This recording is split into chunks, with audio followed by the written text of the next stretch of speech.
Nagbabike ka ba? Bakit? Nakakapagod ka kasing sakyan? Ganun pa man, gumaganda ang aking kalusugan. Kaya, mountain bike. Gusto ko yan!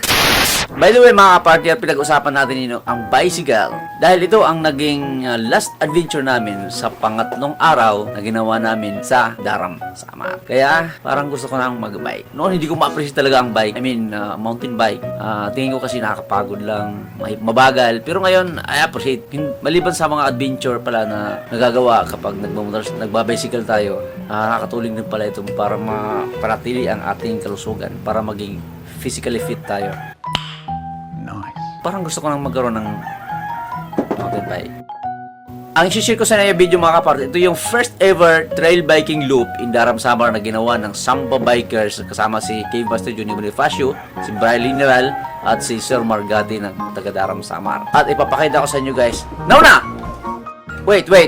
Hindi nga pala ako nag-bike dahil ang dala ko ay hindi mountain bike. Ito ay motorcycle. Ang nagsilbing taga-video nila. Kaya paano-orin na natin. Now na!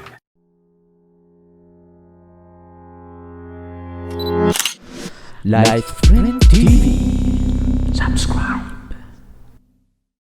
Ayan mga partner, tagantaanihin. Guti ay shout out ang atong mga bagong nga mga kapartner nga na-meet ko diha Buri Beach, may barangay Staka nga mga taga-San Herrera ini ang grupuhan 10 years out tayo. Juvelin Igot, Josephine Lampaan, Kristen Joy Salinas, Melissa Santos, Princess Diane Lebron Herbolario, and Andrea Rodriguez Cabarles. So shout out sa inyo mga kapartner ng San Jorge. Salamat sa inyo pag-subscribe ka na pagkita ang mga videos sa Life Print TV. Mabuhay! Para mabigyan ko kayo ng ideya, ito ang naging ruta ng aming first biking loop adventure in Daram Samar. Nagsimula kami sa town proper. Dumaan kami sa barangay San Roque papunta ng barangay Mayabay, and then papunta ng barangay Mabini. Ang Mabini ito ang lugar na kung saan makikita ang Kandiwata Island. Kasunod nito ay ang barangay Ubo. And then dumiretso kami sa barangay Birawan. Ito ang lugar na kung saan dito pinaslang ang dating mayor ng Daram Samar na si Benito Astorga, na ama ng kasalukuyang mayor na si Philip Martin Astorga. From barangay Birawan, nag-uphill and downhill kami patungo sa barangay Astorga. From barangay Astorga, nag-side trip kami patungo sa Mount Madang na kung saan makikita ang statue ni Jesus Christ sa tuktok ng bundok. Mula naman sa Mount Madang, bumalik kami sa Astorga para sa lunch. And then nag-uphill na kami patungo sa barangay Talisay, and then dinaanan namin ang organic farm ng Daram Samar. Matapos namin ma-explore ang organic farm, nag-downhill na kami pabalik sa Daram Samar. At dito na nagtapos ang pinakaunang biking loop dito sa island ng Daram Samar. It was fulfilling.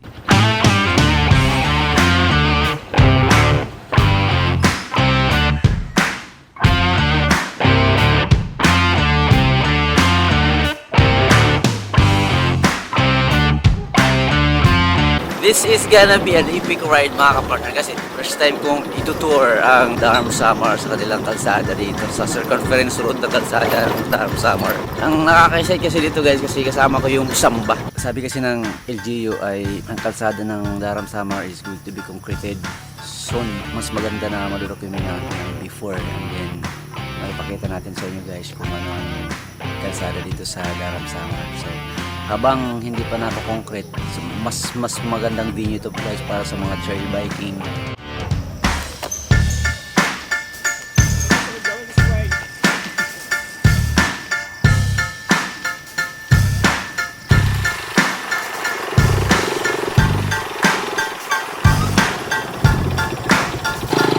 Oh, kaya pa?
So yes, dito na kami sa Barangay Mayabay na kung saan pwede kayong sumakay dito patungo sa Kandiwata. And next barangay ito ay ang Barangay Mabini na kung saan doon talaga ang jurisdiction ng Kandiwata. Ito na yung part na naka-double lane na yung kalsada. So ito na ang itutuloy nila at there will be days na ang kalsadang ito ay magiging double lane na at pwede na sa mga 4 wheels.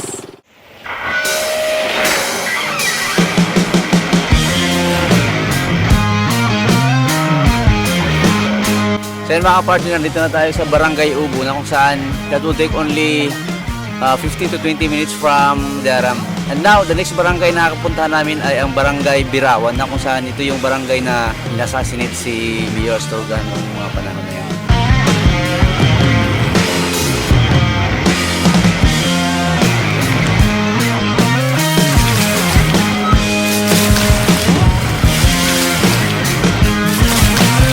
So this is Barangay Birawan, Daram, Samar na kung saan ito yung lugar na dito inassassinate si Mayor Astorga ng mga panahon. Hindi ko alam kung anong taon yun. Kumbaga, yun ang pinaka darkest moment ng Astorga family.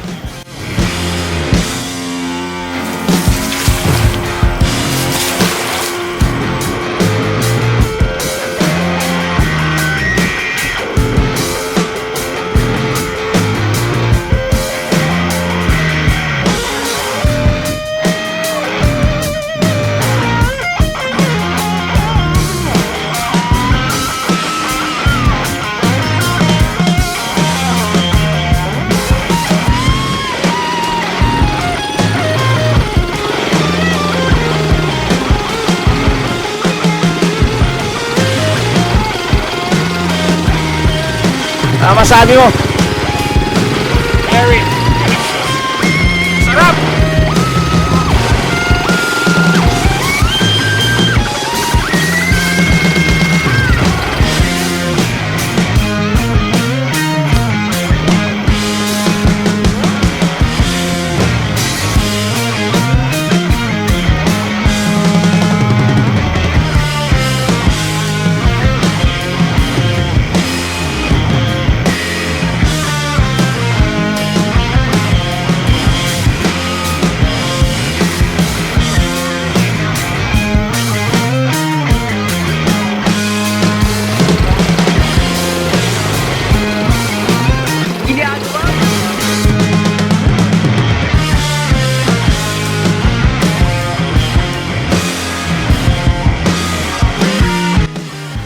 Yan ang mga partner, downhill na sila. Downhill na rin ako. Silent lang, walang paandar dahil sobrang mahaba daw ang downhill nito.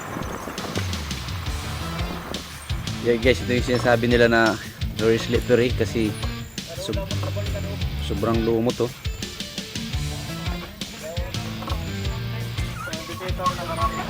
Grabe. Mas malala ito dito kapag umaulan. Look guys, yung mga scars ng kalsada dahil sa mga accident and slides sa mga motorcycle, bikes.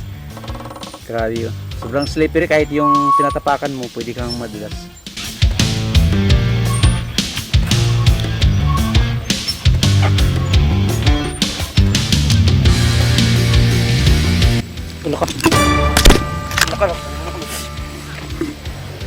Sige.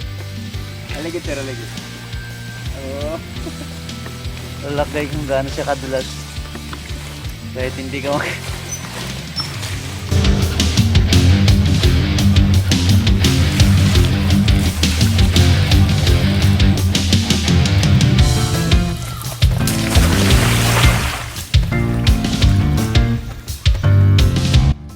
Sa alas 10 ng umaga nakarating kami ng Barangay Astorga na kung saan nag-rent kami ng bangka patungo sa Marupangdan na kung saan doon kami nagsimulang mag-hiking patungo sa Mount Madang.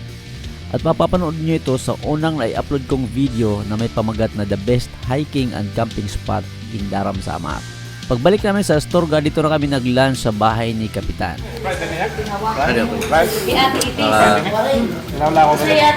After climbing the mountain of Badang, dito na kami sa Astorga. Lunch with dito sa bahay ni Kapitan.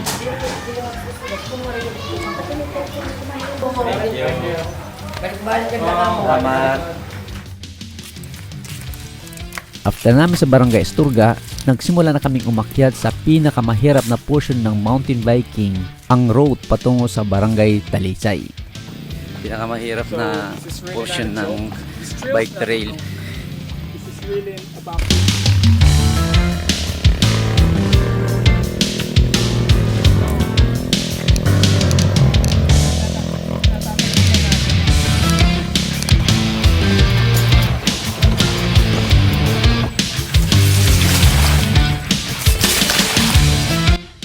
Napaka-challenging ang part na ito dahil napakahaba at puro rough road ang kalsadang ito. Pinuntahan namin ang isang barangay na nasa tuktok ng Daram Samar. Ito ang Barangay Talisay, na kung saan dito rin makikita ang organic farm ng Daram Samar.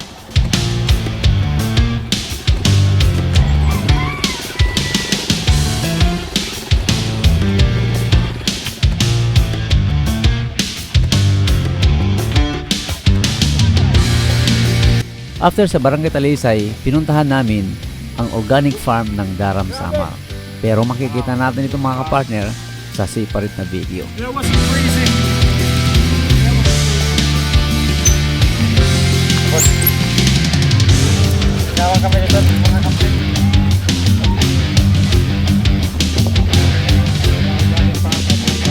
Yan mga kapartner, nandito na tayo sa farm ni Mayor.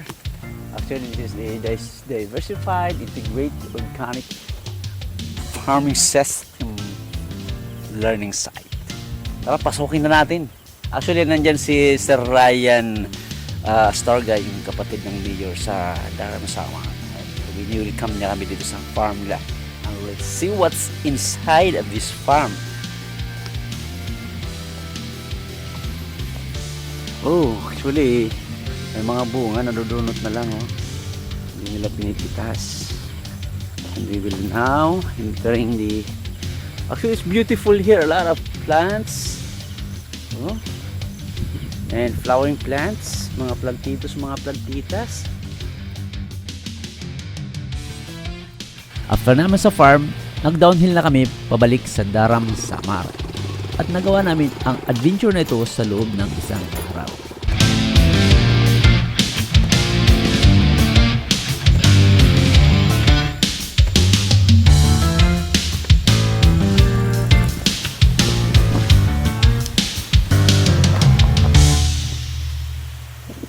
So ayan guys, ngayon darating ang mga tatlong nagbike at ito na ang last portion katapusan na bali finish line ng kanilang pagbabike dito sa Daram Samar. So let's congratulate them. Ayan na, dito na.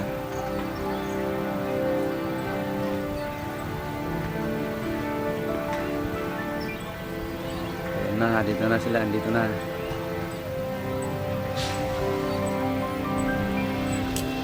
Congrats, congrats! Congrats, congrats! Okay. Congrats! Success for our first loop here in Daram. So we're the first to do the loop around Daram. Yes! Congratulations to us. This is Master Johnny Bonifacio, si Brian General, at si Sir Mark. Sir, ano apelido mo, Sir? Margati. Margati, Sir Mark Margati. Right, congratulations to the to the three of them who made the first loop here in Daram Samar. Biking loop here in Daram Samar. Congrats, congrats. Kung mga pa nagpaglibot, may upod bag. Yes. May pasilot pa. Pakita nyo